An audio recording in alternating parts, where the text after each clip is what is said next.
ನಮಸ್ಕಾರ ಸ್ನೇಹಿತರೆ. ದೊಡ್ಡ ಪತ್ರೆ ಎಲೆ ಬಗ್ಗೆ ಹೆಚ್ಚಿನವರಿಗೆ ತಿಳಿದಿರಬಹುದು. ಇದೊಂದು ಆಯುರ್ವೇದಿಕ್ ಗಿಡಮೂಲಿಕೆಯಾಗಿದ್ದು ಸಾಕಷ್ಟು ಆರೋಗ್ಯಕಾರಿ ಪ್ರಯೋಜನಗಳನ್ನು ಹೊಂದಿದೆ. ಈ ದೊಡ್ಡ ಪತ್ರೆ ಎಲೆಗೆ ಅನೇಕ ರೋಗಗಳ ವಿರುದ್ಧ ಹೋರಾಡುವ ಗುಣವಿದೆ ಎನ್ನುತ್ತಾರೆ ಆಯುರ್ವೇದ ವೈದ್ಯರು. ಆದರೆ ಅದನ್ನು ಬಳಸುವ ಸರಿಯಾದ ವಿಧಾನವನ್ನ ನೀವು ತಿಳಿದಿರಲೇಬೇಕು.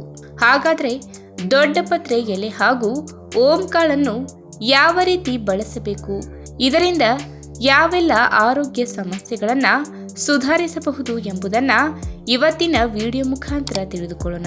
ಅದಕ್ಕೂ ಮುನ್ನ ನೀವಿನ್ನೂ ನಮ್ಮ ಚಾನಲ್ಗೆ ಸಬ್ಸ್ಕ್ರೈಬ್ ಆಗಿಲ್ಲ ಅಂದರೆ ಪ್ಲೀಸ್ ಸಬ್ಸ್ಕ್ರೈಬ್ ಮಾಡ್ಕೊಳ್ಳಿ. ಹಾಗೆ ಪಕ್ಕದಲ್ಲೇ ಇರುವಂತಹ ಬೆಲ್ ಐಕನ್ನ ಕ್ಲಿಕ್ ಮಾಡಿ.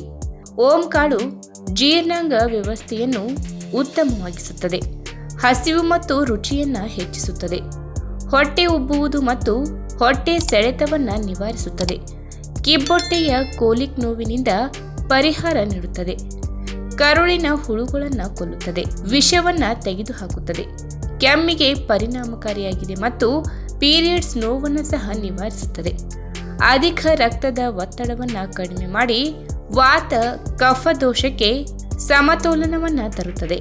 ಇನ್ನು ಮೂಗು ಕಟ್ಟುವಿಕೆ, ಸೈನಸ್, ಶೀತ ಜ್ವರಕ್ಕೆ ದೊಡ್ಡ ಪತ್ರೆಯ ಸ್ಟೀಮ್ ತೆಗೆದುಕೊಳ್ಳಬಹುದು. ದೊಡ್ಡ ಪತ್ರೆಯ ಕೆಲವು ಎಲೆಗಳನ್ನು ಹಾಗೂ 1 ಚಮಚ ಓಂಕಾಳನ್ನು ಕುದಿಯುವ ನೀರಿನಲ್ಲಿ ಹಾಕಿ ನಂತರ ತಲೆಯ ಮೇಲೆ ಟವಲ್ ಹಾಕಿ ಅದರ ಹಬೆಯನ್ನು ತೆಗೆದುಕೊಳ್ಳಿ. ದಿನಕ್ಕೆ 2 ರಿಂದ 3 ಬಾರಿ ಆವಿ ತೆಗೆದುಕೊಳ್ಳಿ. ಇದು ಶ್ವಾಸಕೋಶವನ್ನು ತೆರೆಯುತ್ತದೆ ಮತ್ತು ಉರಿಯೂತವನ್ನು ಕಡಿಮೆ ಮಾಡುತ್ತದೆ. ಒಂದು ವೇಳೆ ನಿಮಗೆ ಈ ಎಲೆಗಳಿಂದ ಅಲರ್ಜಿ ಇದ್ದರೆ ಇವುಗಳಿಂದ ದೂರವಿರಿ. ಇನ್ನು ಹೊಟ್ಟೆಯ ಸಮಸ್ಯೆ, ಹೊಟ್ಟೆ ಉಬ್ಬುವುದು, ಜೀರ್ಣಕ್ರಿಯೆ ಸರಿಯಾಗಿ ಆಗದಿರುವ ಸಂದರ್ಭದಲ್ಲಿ ದೊಡ್ಡ ಪತ್ರೆಯ ಕಷಾಯವನ್ನು ಕುಡಿಯಿರಿ. 1 ಚಮಚ ಓಂಕಾಳಿನ ಬೀಜಗಳನ್ನು ತೆಗೆದುಕೊಳ್ಳಿ.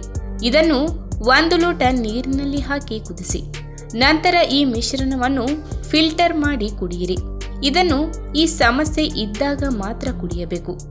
ಇನ್ನು ಓಂಕಾಳು ದೇಹವನ್ನು ಬೆಚ್ಚಗಾಗಿಸುವ ಪರಿಣಾಮವನ್ನು ಹೊಂದಿದೆ ಮತ್ತು ಇದು ಪಿತ್ತ ದೋಷವನ್ನು ಉಲ್ಬಣಗೊಳಿಸುತ್ತದೆ.